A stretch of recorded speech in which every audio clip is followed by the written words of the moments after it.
सबसे महत्वपूर्ण अनुभव में से एक शक्ति है। शक्ति दूसरों पर नहीं बल्कि बस एक जबरदस्त ऊर्जा है जो आपके अस्तित्व के केंद्र से उत्पन्न होता है।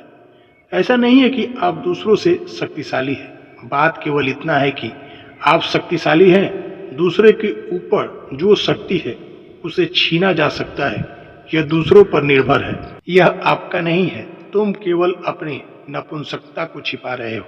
दुनिया में हर राजनेता मनोवैज्ञानिक रूप से बीमार है। उसकी बीमारी एक गहरी हीन भावना है, एक गहरी नपुंसकता है।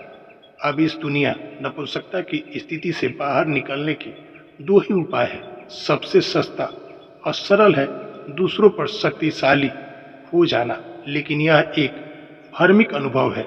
वास्तविक शक्ति केवल आपके अपने होने के अनुभव के साथ आता है। यही वह जगह है जहाँ राजनीति और धर्म अलग होते हैं। उनकी खोज मूल रूप से एक ही है, सत्ता की खोज। लेकिन राजनीति सत्ता का सबसे सस्ता, सबसे प्लास्टिक तरीका चुनती है और धर्म प्रामाणिक, वास्तविक, अपने स्वयं की खोज में जाता है।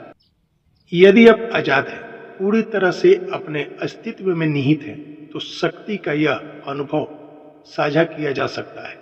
यदि आप शक्तिशाली व्यक्ति के करीब हैं और आप खुलने से डरते नहीं हैं, तो आप तुरंत एक महान चमक देखेंगे। एक महान प्रवाह आपके अस्तित्व में प्रवेश करेगा, जैसे कि एक दीपक से दूसरे दीपक में एक लौ कूद गई हो। क्या आपको सच में लगता है कि राजनेता पागल है? मुझे सिर्फ लगता नहीं है, वे हैं। आप दुनिया को देख सकते हैं, आप इतिहास को देख सकते हैं और आपको प्रचुर मात्रा में प्रमाण मिलेगा। उन्होंने मनुष्य के साथ क्या किया, जरा उसे भी देखें कि वे निरंतर क्या करते चले जाते हैं।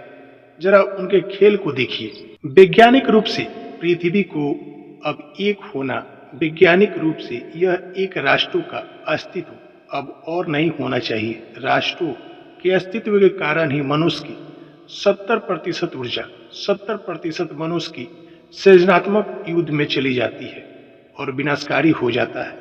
बस एक ऐसी दुनिया के बारे में सोचिए जहाँ कोई युद्ध ना हो, यहाँ पूरी तरह से समृद्ध हो। अगर वह 70% ऊर्जा रचनात्मक में निकल जाए तो कोई गरीब नहीं रहेगा, कोई भूखा नहीं रहेगा, किसी को बीमार होने की जरूरत नहीं।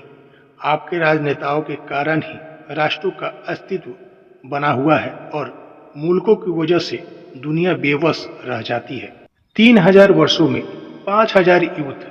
ऐसा लगता है जैसे हम यहाँ केवल लड़ने के लिए हैं, केवल एक दूसरे को नष्ट करने के लिए, और इतनी ऊर्जा युद्ध के प्रयासों में लगाई जाती है। अगर उस ऊर्जा को रचनात्मक होने दिया जाए तो हम अब स्वर्ग बना सकते हैं। धरती पर स्वर्ग हो सकता है, लोग पूर्ण रूप से संपन्न हो सकते हैं, और जब कोई समाज संपन्न होता है तो स्वाभाविक रूप से धार्मिक हो जाता है। क्योंकि जब भी आपने वह सब देखा है जो बाहरी दे सकता है, एक स्वाभाविक इच्छा भीतर की खोज करने की लालसा पैदा करती है। क्या सत्ता के लिए यह प्रयास उनकी व्यर्थता की भावना को दूर करता है? राजनीति वास्तव में इसे हटाती नहीं है, केवल इसे ढक लेती है। यह वही बीमार आदमी है, वही आदमी जो अपने को हीन अनुभव कर रहा था, जो राष्ट्रपति बनकर बैठा है, लेकिन सिर्फ अध्यक्ष के रूप में। एक कुर्सी पर बैठने से उसकी आंतरिक स्थिति पर क्या फर्क पड़ सकता है? लोग सीढ़ी के सबसे ऊंचे पैदान पर पहुंच जाते हैं, तब उन्हें पता चलता है कि उनका सारा जीवन व्यर्थ गया। राजनीति का पूरा अर्थ है कि आपको एक नेता की जरूरत तब भी होती है जब आप खुद यह तय नहीं कर पाते कि आपको क्या करना है। तो राजनेता कभी नहीं चाहेगा कि लोग जागरूक हो, उन्हें सोए रहना चाहिए। राजनीति कभी नहीं चाहेगी कि लोग ध्यानी हो जाए, क्योंकि जैसे ही लोग ध्यानी हो जाते हैं वो राजनीति के घेरे से बाहर होने लगते हैं। दोस्तों, वीडियो अच्छी लगे तो मेरे इस चैनल को लाइक और सब्सक्राइब जरूर करें।